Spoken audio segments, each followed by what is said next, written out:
Sáquennos de aquí. Una entrevista de Nikki Eltz a María Sima.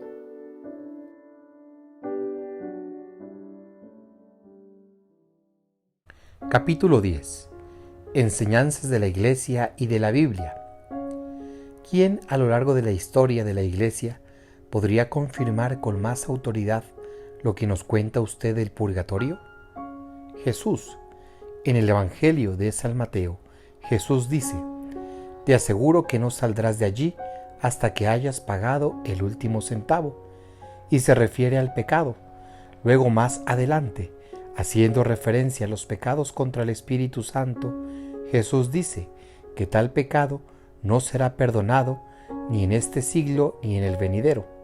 Aquí Jesús nos dice claramente que hay pecados que serán perdonados en el otro mundo, puesto que en el infierno es definitivo y en el cielo no existe el pecado ni ningún efecto del pecado en absoluto. El mundo siguiente, ese mundo intermedio, se ha conocido durante mucho tiempo y hasta el día de hoy como purgatorio. En épocas recientes nombraría al Papa San Pío X, un papa muy importante a los ojos de muchos. En su época se quiso innovar con muchas ideas modernas, pero él se negó y se enfrentó a ellas. También debería nombrar a San Agustín, a Santo Tomás de Aquino, a Santa Brígida y muchos otros, al Padre Pío, a Teresa Neumann, a María Ana Lidmar, a Ana Catalina Emmerich, al cura de Ars y al cardenal Lloret. Investigando un poco se pueden encontrar mucho más. ¿Existen otras personas que hayan experimentado lo mismo que usted? Sí, existen varias personas, muy conocidas y otras que no lo son. El Padre Pío veía las almas del purgatorio con frecuencia. Existen muchos libros acerca de su vida.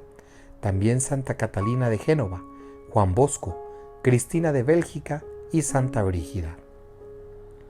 Todas esas personas son santas y se encuentran acompañadas de santos. ¿También usted es santa? Por Dios, no. Estoy muy lejos de ser santa. Las benditas ánimas del purgatorio me han dicho que muchos otros hubiesen manejado este tema mejor que yo. No por vivir una experiencia como la mía o por tener una revelación privada, somos santos.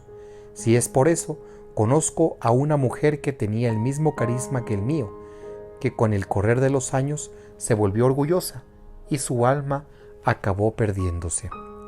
Todos tenemos las mismas oportunidades de llegar a ser santos, incluso aquellos que no reciben ninguna revelación privada. Justamente porque se me ha dado esta experiencia, para mí es mucho más difícil llegar a ser santa, puesto que se me ha dado mucho más que a otros.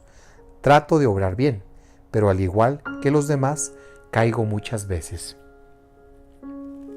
Antes me dijo que las almas pueden leer. Podría considerarse como un buen gesto y un gesto de amor tener una Biblia abierta para que la lean, por ejemplo, el Evangelio de San Mateo. Sí, podría, pero solo las ayuda por tratarse de un gesto bueno y simpático, lleno de cariño y de confianza. Pero dudo mucho que les sirva para algo leer ese texto, ya habiendo visto la luz de Dios por ellas mismas. La palabra de Dios es solamente para los vivos. ¿Le han dicho algo las benditas ánimas del purgatorio sobre los hombres ya casados que quieren ser sacerdotes? ¿Es correcto? Sí, me han dicho que lo es, pero solo si la mujer desea acompañar a su marido, y esto significa que está dispuesta a vivir en una sede separada. Sin embargo, las almas dicen que no está permitido que los sacerdotes ordenados contraigan matrimonio y al mismo tiempo sigan siendo sacerdotes. Jesús dijo que es difícil que los ricos entren en el reino de Dios. ¿Qué les han contado las benditas ánimas del purgatorio sobre esta frase? Depende del amor al prójimo. Si los ricos hacen buenas acciones por los pobres, por supuesto que ellos también irán al cielo, tan rápido como cualquier otra persona. Sin embargo, Es más difícil cumplir la voluntad de Dios cuando uno está cargado de riquezas y tiene la necesidad de protegerlas y administrarlas. Generalmente los ricos se preocupan más por los bienes materiales que aquellos que no tienen más alternativa que depender de la ayuda de los demás. Y en la iglesia encontramos cada vez menos gente rica. Cuando Jesús pronunció estas palabras, también se refería al reino de Dios en la tierra, porque su reino también está aquí.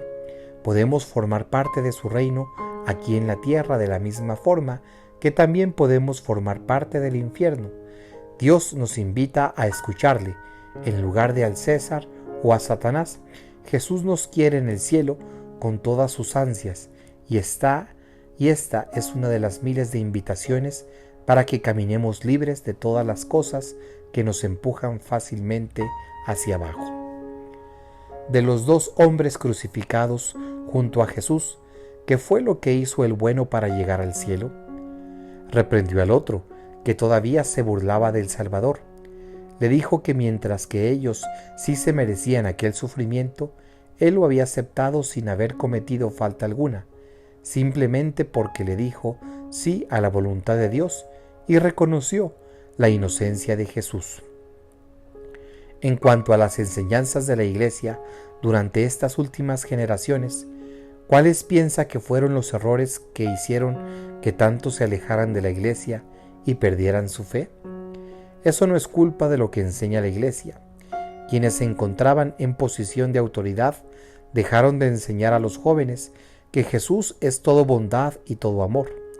Predicaron demasiadas amenazas y poco acerca del amor. No enseñaron casi nada acerca de la belleza de la oración y del ayuno. Dejaron de lado a nuestra Madre y al Arcángel San Miguel, ignorando a dos de los mayores intercesores, y las consecuencias fueron drásticas. Resumiendo, diría que se debe a la falta de todo esto: amor, oración, ayuno, penitencia, Nuestra Señora y San Miguel. Así se ha permitido que Satanás ganase terreno en todas las fuentes. ¿Hay algún pasaje de la Biblia que crea que confirma lo que ocurre cuando rezamos por los difuntos? En la Biblia podemos encontrar mucho sobre este tema, pero el pasaje más claro y probablemente más completo es la historia de la resurrección de Lázaro. Hay prácticamente cientos de referencias sobre la necesidad y lo bueno de rezar por los difuntos. En la segunda carta a Timoteo, San Pablo reza por los difuntos, y aún en el Antiguo Testamento, Judas Macabeo envía limosnas a Jerusalén para que se ofrezcan sacrificios por los pecados de los difuntos. Hay cristianos que dicen que sin Jesús somos solo polvo, y otros dicen que cuanto más nos acercamos a Jesús, acabamos convirtiéndonos en meras marionetas. ¿Cómo respondería a estos comentarios? ¿Hay cristianos que dicen esas cosas? El primer comentario suena correcto y puede ser una referencia exagerada al hecho de que no sería posible vivir sin adorarlo cada día, pero en verdad este no es el caso. Las personas siempre son mucho más que polvo, estén o no cerca de Dios. El amor de Dios por ellas no cambia nunca. Su amor permanece siempre infinito, y solo ese amor es lo que hace que cada persona sobre la tierra sea infinitamente más que el polvo. El Padre Pío dijo que Dios valora cada alma mucho más que al universo entero. Y en cuanto a los cristianos que vuelven marionetas de Dios, es lo más alejado de la verdad que he oído. Cuanto más cerca estemos de Dios, más libres nos volveremos, y no al contrario. Ser una marioneta implica perder nuestra libertad de hacer el bien. Uno de los mayores regalos que nos hace Dios es la libertad que nos ha dado para hacer buenas obras. Con el tiempo, solo podría arrebatárnosla Satanás. Estar poseído significa estar dominado por Satanás. Estos cristianos a los que menciona deberían rezar mucho para que Dios les muestre de qué se trata el verdadero amor divino.